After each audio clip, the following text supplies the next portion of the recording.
In 1948, the U.S. Air Force hired Dr. J. Allen Hynek to debunk UFOs.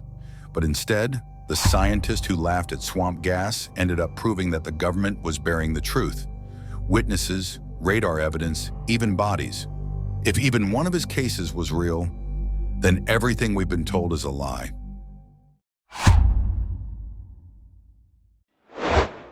In the summer of 1947, America was gripped by something new. Flying saucers.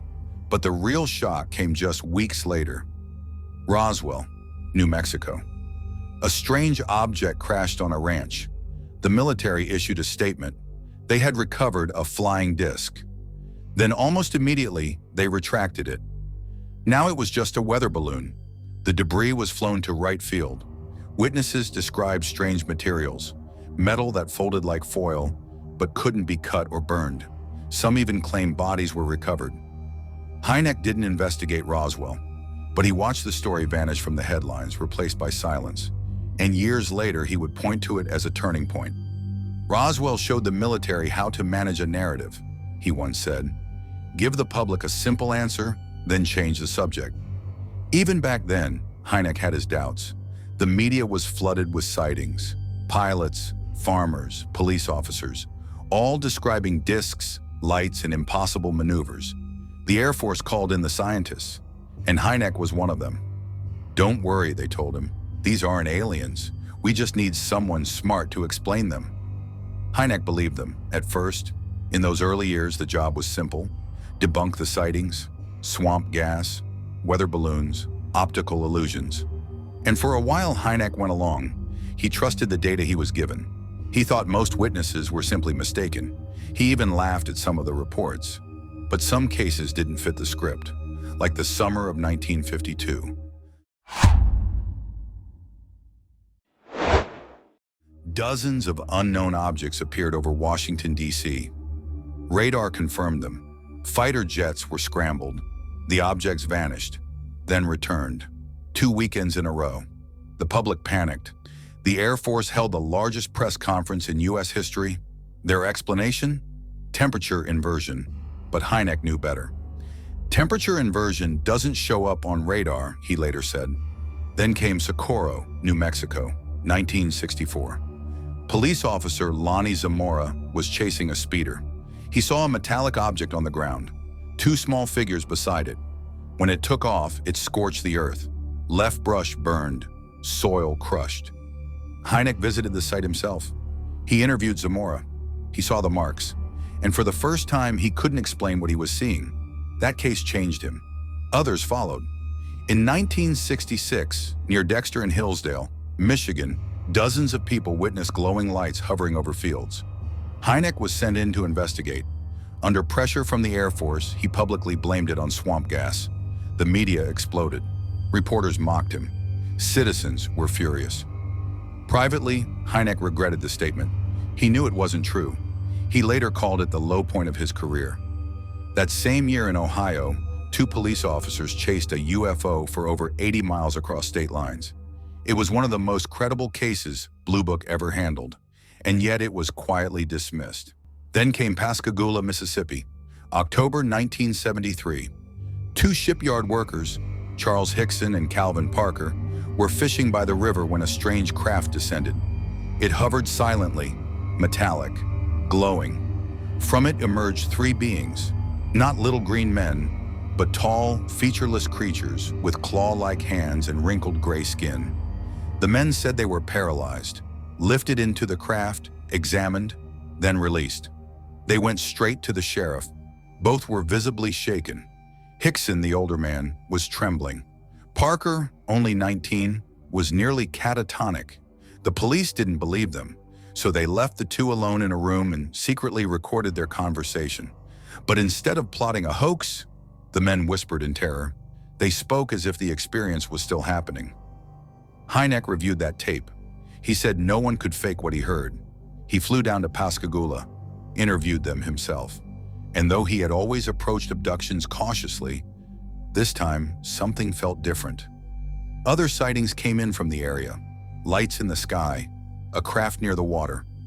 Independent witnesses describing what the men couldn't have made up. Hynek didn't have an explanation. He only had questions, and one more case he couldn't ignore. I went down to Pascagoula completely negative, but I worked with those men for quite a while. I listened to tapes that had been taken when they didn't know they were being taped. I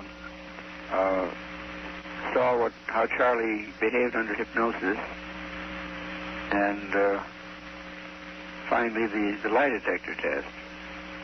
All of those things convinced me that he was not making it up. They had had an experience, period.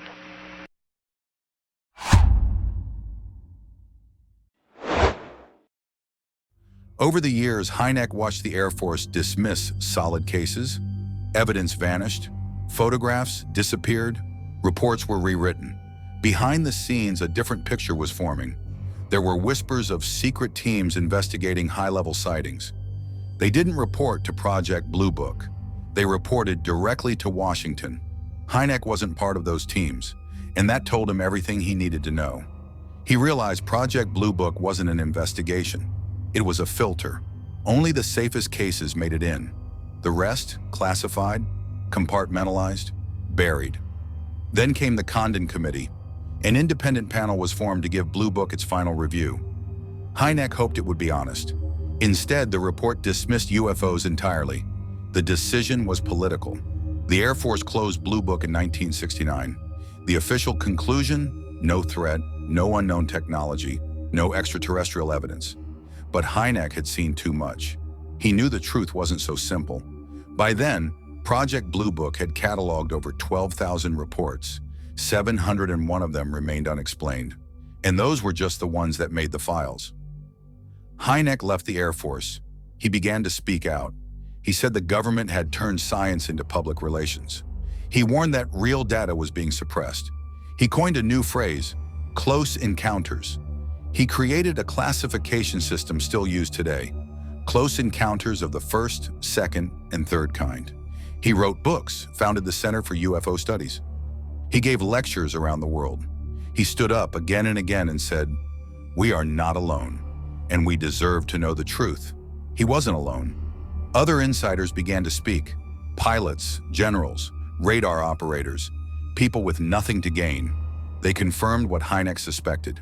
There was another layer, a deeper secrecy, and Project Blue Book was just the surface. By the end, Hynek had transformed. From skeptic to whistleblower to believer. He once said, "Ridicule is not part of the scientific method, and people should not be taught that it is." He had started as a government scientist. He ended as a voice for the unknown, a man who dared to ask questions others were told to ignore. He spent the rest of his life chasing the truth, following the data, listening to the witnesses, and warning the public. The sky holds secrets, and they are being kept from us. Because if even one case was real, just one, then everything we were told was a lie, and Hynek knew that better than anyone. What if the truth has never been out of reach, just out of sight? Dr. J. Allen Hynek once believed answers came from data, logic, and trust in official narratives. But the deeper he looked, the more he realized the real story was hidden between the lines. It still is. Today we're left with fragments, declassified files, vanished evidence, the quiet testimony of those who dared to speak. But patterns remain, voices echo, and the questions grow louder. Here we follow those echoes. We chase the patterns. Not to sensationalize, but to understand. To explore the stories that were sidelined. To listen to the voices history tried to silence. This journey isn't about easy answers. It's about asking better questions, staying curious, staying alert. Because the truth isn't always buried, it's just filtered, reframed, and forgotten. And if that intrigues you, you already know where to look next. Welcome to the unknown.